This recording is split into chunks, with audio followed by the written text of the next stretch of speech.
is BBS.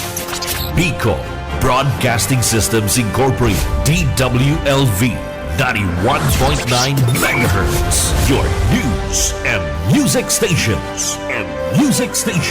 BBS. Basta Bareta, sigurado.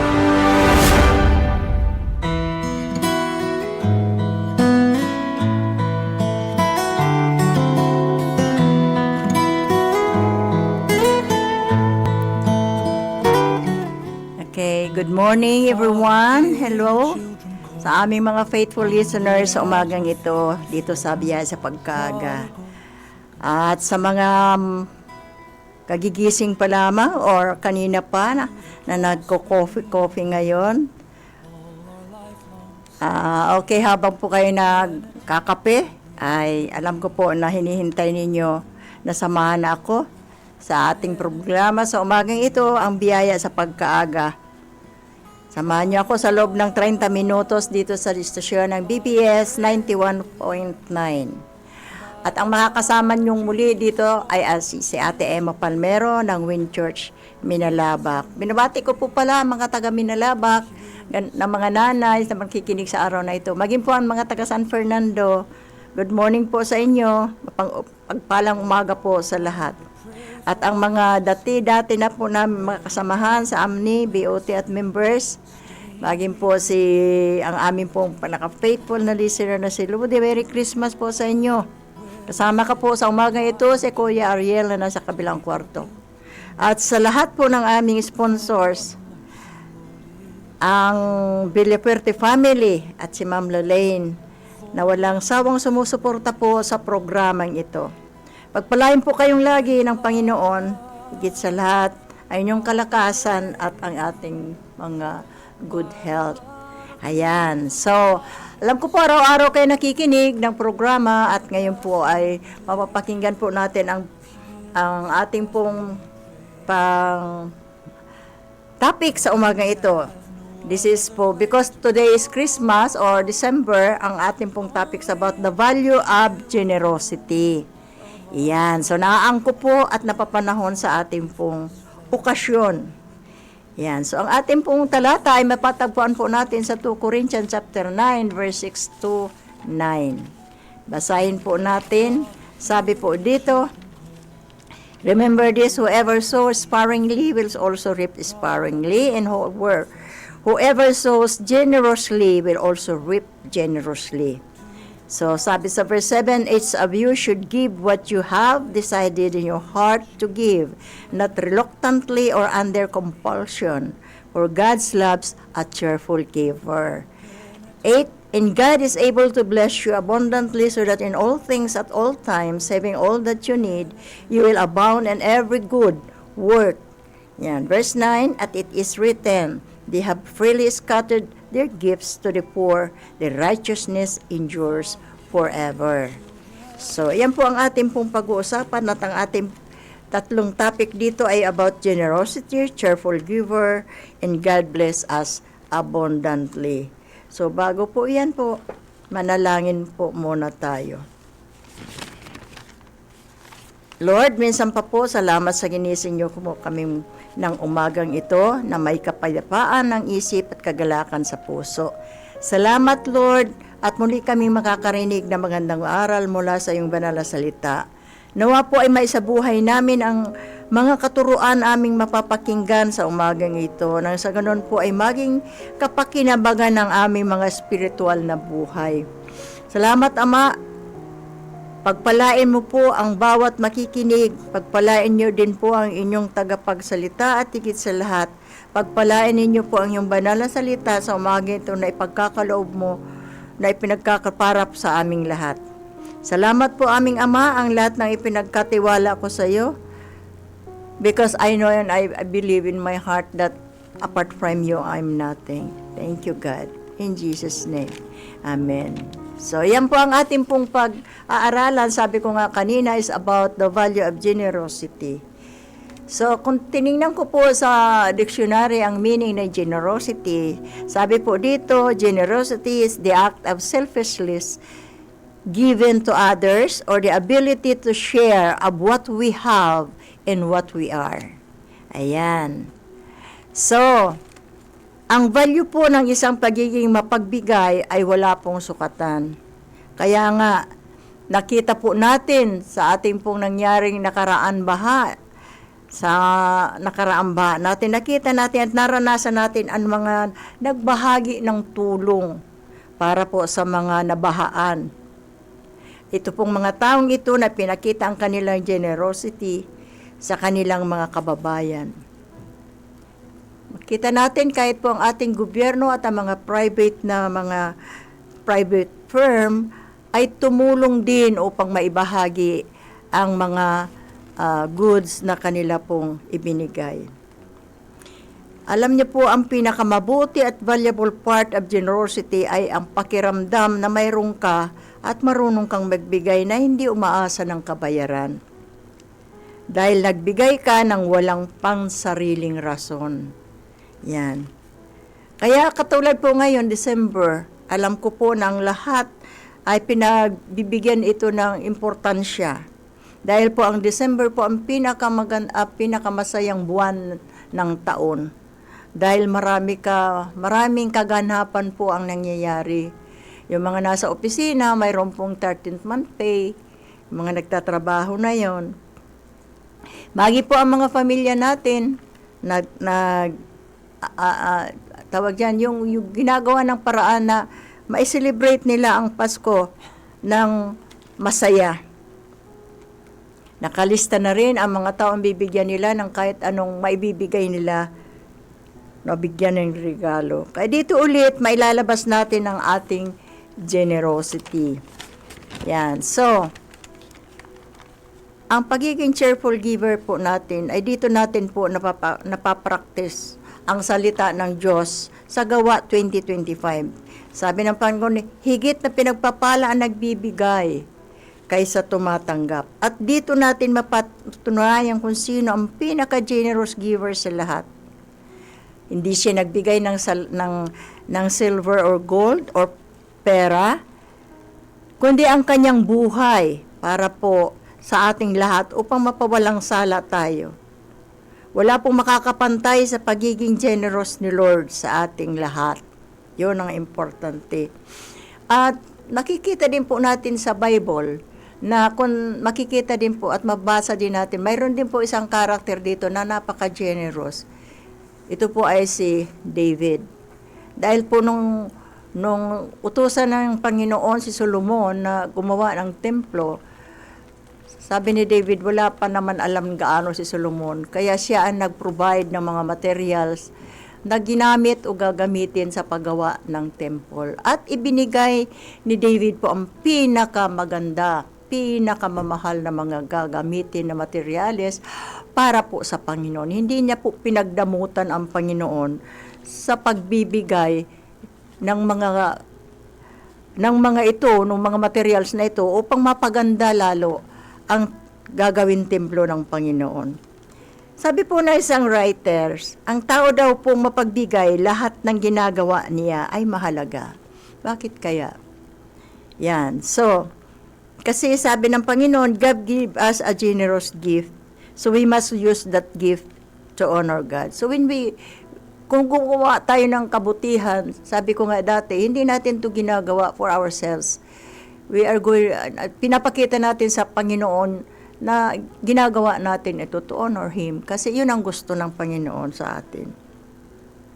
Sabi nga po, sa Roma 12:8, kung magkakawang gawa ka, gawin ito ng buong galak. Tama naman, kasi kung magbibigay, dapat masaya ka. Hindi napipilitan lamang. Kaya, we need to learn to give generously. Sabi po, sa pagiging generous mo, pag tayo po ay nagpapakita ng kabutihan, ng kaligayahan, at pagmamahal sa iba. So, you are generous. And generosity is a value that can become a quality. Lifestyle mo na po yung, kasi andun na yun eh.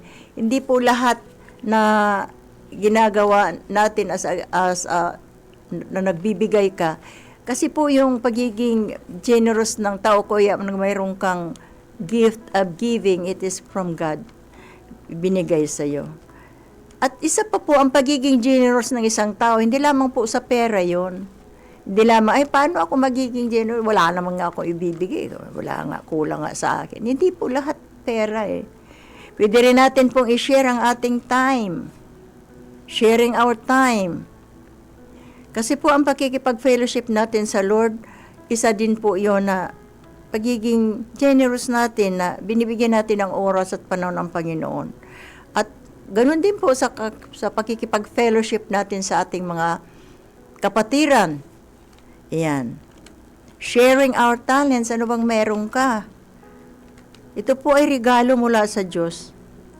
Ibahagi din natin ang ating talents upang makatulong tayo sa anuman talents meron tayo. Lalo sa church, kung ano ang kaya mong magawa.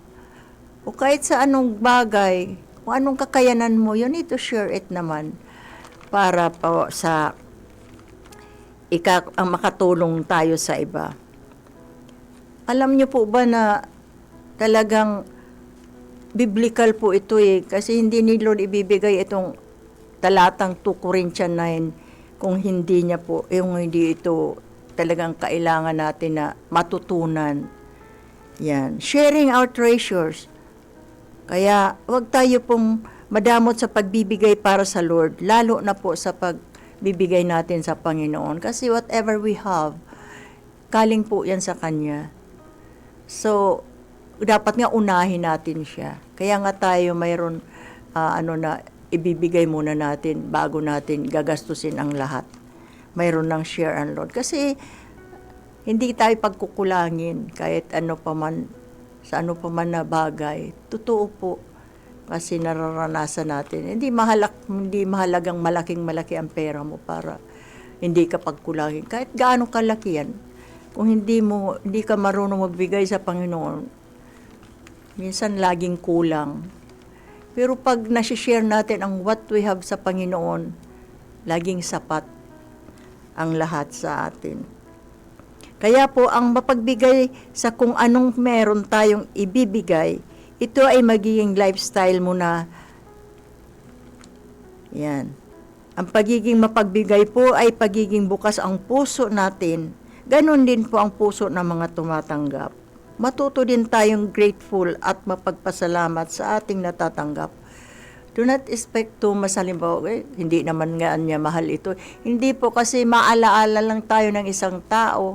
Little something, sino ba tayo para alalahanin? Sa akin po, little things means a lot. Hindi ko po yun, lagi kang magpasalamat. Sabi nga ni Lord, lagi tayong maging grateful sa mga natatanggap natin mula sa Panginoon, di lamang po sa ating mga kakilala o mga kaibigan, higit sa lahat sa Panginoon.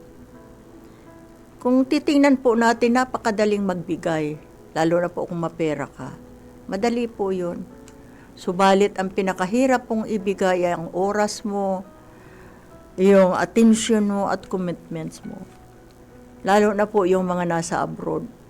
Ang dali nila magbigay pera, pero namimiss nila yung oras na nasa pamilya sila, yung attention na binibigay nila sa pamilya nila o ibibigay niya, yung commitment nila sa bawat isa. So yun po ang mahirap ibigay.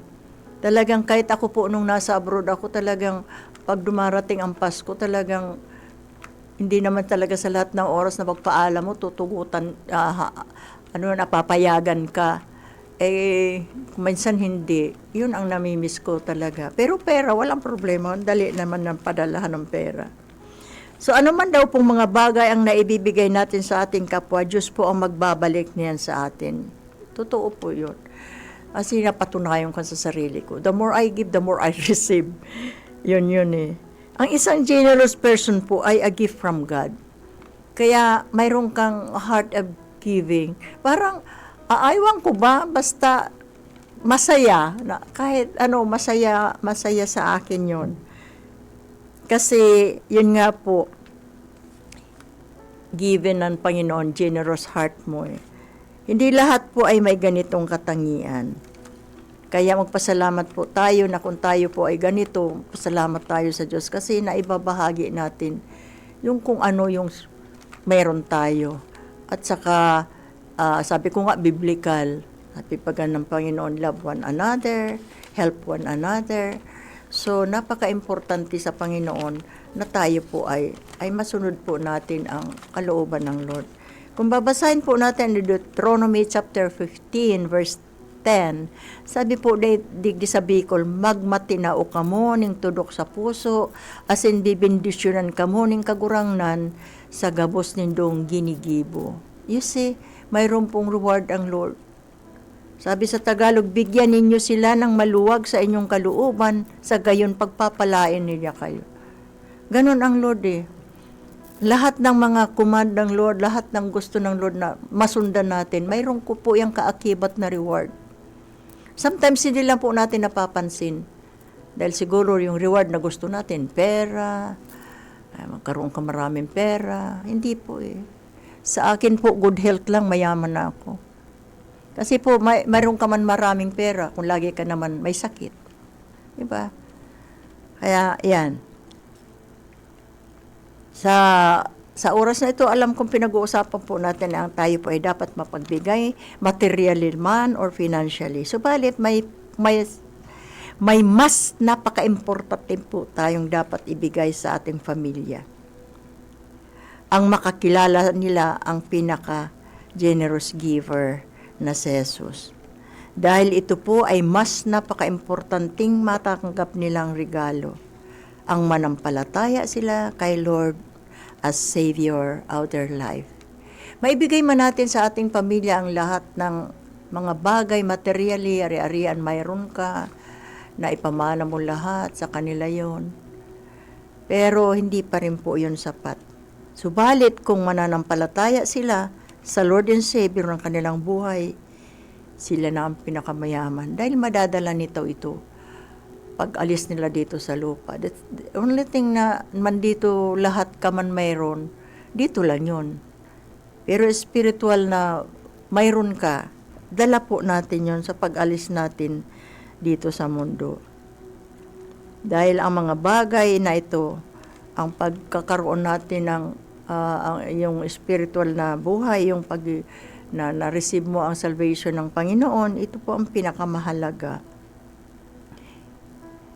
Magi po tayong grateful sa Diyos at manampalataya at ang pagiging generous natin sa Kanya, banal na salita, ay mas magbibigay ng kasiguruhan sa atin spiritual na buhay. Spiritually po, hindi po mauubos. Balit ang kayamanan ay andali po niyang maubos. Kaya po mas piliin na rin natin ang regalong bigay ng Diyos sa atin, yung salvation. Kasi napaka-importante po yan. Hindi natin alam eh, kasi tingnan mo nangyayari sa mundo. Yung pangyayari na ganap dito sa Naga. Maraming ngunyan, kaya mag-ulan, umuulan-ulan lang, takot na ang mga tao, baka magbaha ulit.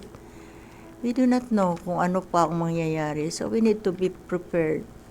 Ibigay natin yung para sa Lord. Hindi lang puro sarili natin ang piliin natin. Wag lang puro sarili natin pagkaabalahan natin. Bigay din natin minsan hindi lang minsan, ibigay natin lagi ang ating oras man, bigyan natin ng oras din sa Panginoon, sa pananalangin. Bigyan. Kaya nga 24 hours, hindi naman lahat nagtatrabaho tayo. May time tayo to rest. 8 hours lang naman ang trabaho, di ba? What about those remaining hours? Ano po ba ang ginagawa natin? Saan nyo po ba yun ini-spend? We need to spend it sa Panginoon naman para mayroon naman tayong oras sa Kanya. Kaya mas piliin natin ang regalong bigay ng Diyos sa atin, yung salvation. At maging generous din tayo sa pagbabahagi ng Kanyang gospel. Yan. Sa ating pamilya, sa mga kaibigan natin, at kakilala. Dahil ito po ang dahilan kung bakit niya ibinigay ang Kanyang buhay para sa atin upang matanggap natin ang regalong mula sa Kanya. Jesus was born, sabi niya, to die para sa ating mga kasalanan. Yan. So, ito po ang regalo ng Panginoon sa atin na hindi pwedeng bilhin. Kahit milyon ang pera mong bayaran mo, hindi bibigay. Hindi mo yan mabibili. Ang salvation na binigay ng Panginoon sa atin ay free. free natin matatanggap. So, bakit ayaw natin tanggapin? Hindi ka naman magbabayad, hindi ka naman magpapako sa cross. Yun. So, bago mahuli ang lahat. Kaya nga, ganito ang katuruan na lagi natin dapat mapakinggan. Kasi nga, yun nga sabi ko, di ba, hindi natin alam ang ating buhay. Kala mo, malakas ka pa ngayon, okay ka pa. Kinabukasan, di ka na pala makabangon. So, kailangan habang malakas tayo, bahagi na natin ang ating oras sa Lord. So, sabi ko nga, Christmas talaga ang pinakamas gandang buwan ng taon. Kaya, lagi tayong, kaya itong Merry Christmas na ito, yung Christmas na ito, sabi ko, kung tanggalin mo kaya yung Christ doon sa Christmas, ano ang matitira? Di ba, Mass? O ano ibig sabihin ng Mass? Yung Mass po ibig sabihin is a Master and Savior. Kaya dugtong Christmas. Lord is our Master and Savior. Si Jesus. Jesus is the reason for this season. Kaya dapat alam natin to dahil ang mga anak natin nagtatanong, bakit may Christmas? So if we do not know the answer, how can we explain? So, kailangan may alam tayo. Hindi lamang Christmas, party-party, Christmas ay ganito. Yan. Christmas, bigayan ng regalo. Hindi po ganun. Nandun na yun kasi yun na nga napag-anuhan natin. Yun na nga ang ating pong natutunan natin. Kaya, dapat ipagpasalamat natin na ang Panginoon ay pinanganak. Salamat sa pagiging generous ng Lord sa atin. Dahil if not for Him, wala tayo makakabangon sa ating mga kasalanan. Salamat dahil siya po ang great giver dahil buhay niya ibinigay sa atin. Kaya salamat dahil sa ang Panginoon nagkaroon tayo ng kapatawaran sa ating mga kasalanan. Salamat at nagkaroon salvation ang ating mga buhay. At higit sa lahat, salamat sa eternal life na pangako ng ating Panginoon sa bawat anak niya na tumatanggap sa Kanya as Lord and Savior of their life. Yan. So, ang dali ng oras po. Yan po. Sana po may nakuha tayong aral sa ating pong napag-aralan sa umagang ito about the value of generosity. So, naaangkop dahil talagang kami nga, daming Christmas party kami. So, masaya po, masaya. So, isali din natin ang Panginoon lagi sa anuman bagay na ginagawa natin. Give thanks to God. We should be grateful for everything that God has done to us. Pasalamat tayo na malakas tayo araw-araw. Lagi natin isama ang Panginoon sa pagpapasalamat. So, ayan po. So, manalangin po tayo. Lord, salamat po sa lahat ng sa lahat ng bagay na pinagkaloob mo sa aming buhay. Thank you, God, at ikaw ang nagbigay ng pinaka magandang regalo sa amin. Binigay mo hindi lamang yung mga material things, kundi higit sa lahat ibinigay mo ang iyong buhay. Walang sino man magbibigay ng buhay, kahit kanino man. But because mayroon kang unconditional love sa amin, kaya hindi mo hahayaan na kami ay hindi magkaroon ng kapatawaran ng aming mga kasalanan. Napakahalaga, Panginoon, ang pagkamatay mo sa krus. Dahil walang ibang magbibigay ng buhay, hindi magbibigay ng buhay upang kami ay mapatawad sa aming mga kasalanan, kundi ikaw lamang. Nag-iisang Diyos na totoo, mula noon hanggang sa kasalukuyan. Salamat aming Ama sa patuloy nilang patuloy po na napapakinggan ang programa ito na sa araw-araw ng aming po mga faithful na listeners upang makita nila, malaman po na ng katotohanan mula sa iyong banal na salita. Lord, nawa po bago ka bumalik ay magkaroon po magkaisa ang bawat isa na ikaw po ang kilalanin Diyos na tapagligtas ng kanilang buhay. Ikaw lamang, Lord, ang dapat maparangalan at maluwalhati. Ikaw lamang nag-iisang Diyos na namatay sa krus ng Kalbaryo, nag-iisang Diyos na si Jesus. Kaya maraming pong salamat sa lahat. Ang lahat ng bagay na nangyayari sa aming buhay, buong po namin binabalik sa iyo ng may pagpapasalamat. Salamat, Ama. To God all be the glory, Lord. Kaya Merry Christmas po sa lahat, sa bawat isang nakikinig. God bless everyone. At salamat pong muli sa inyo. A blessed Saturday morning. Ingatan tayong lagi ng Panginoon ano man pong gagawin natin sa araw na ito. At sa atin ang kapayapaan, ang kaisipan, kagalakan sa puso. Merry Christmas ulit po. Salamat, salamat.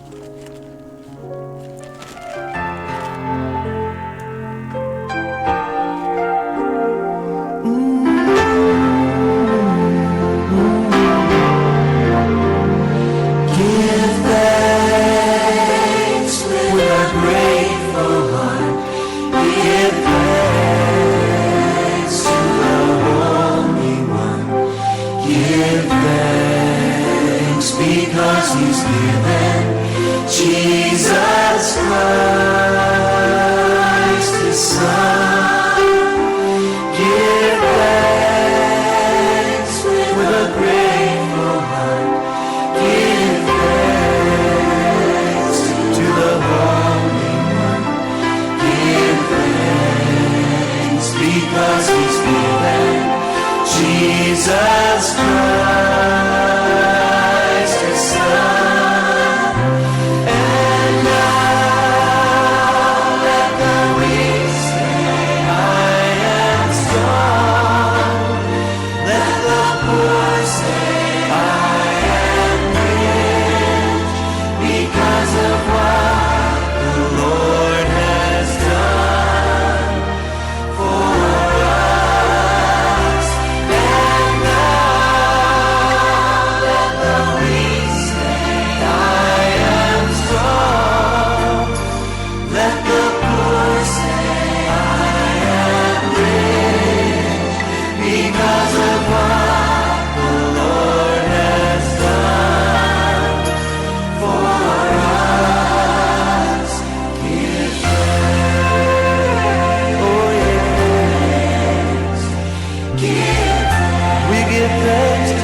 Because he's given Jesus Christ.